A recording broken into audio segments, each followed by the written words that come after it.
Depuis plusieurs années, des organismes environnementaux partent régulièrement en campagne contre l'huile de palme.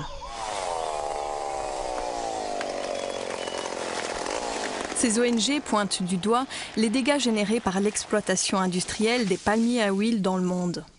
Pour répondre à une demande croissante de l'industrie mondiale, la culture des palmiers à huile s'est étendue dans les pays tropicaux, provoquant des déforestations massives, en particulier en Indonésie et en Malaisie.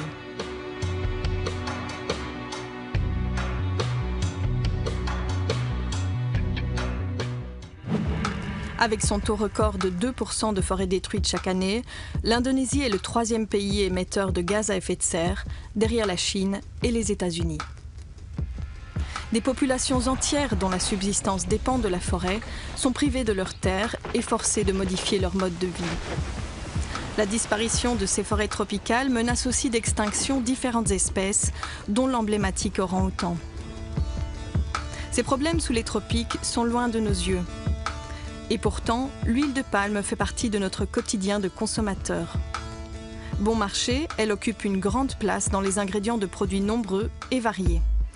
Céréales, biscuits, plats préparés, savon, crème de rasage, lessive, pâte à tartiner, glace, margarine, pâte feuilletée, même les boules de graines pour les oiseaux peuvent en contenir. Nos amis les bêtes ne sont pas épargnés. De la graisse de palme peut se cacher dans la liste des ingrédients de nombreuses préparations pour animaux domestiques. Pour essayer d'éviter l'huile de palme, il faut apprendre à explorer la jungle des étiquettes. Derrière la mention « huile » ou « graisse végétale », c'est souvent de l'huile de palme qui se cache. De rares étiquettes jouent franc jeu en mentionnant clairement sa présence. Mais de nombreuses listes d'ingrédients trompent les consommateurs avec des appellations plus compliquées. Cétyl palmitate, sodium palmate, palmitate d'ascorbyle, presque toutes les marques utilisent ces huiles ou leurs dérivés sous plus de 60 dénominations différentes. Une huile de palme certifiée durable est désormais censée fournir des garanties sociales et environnementales concernant sa production.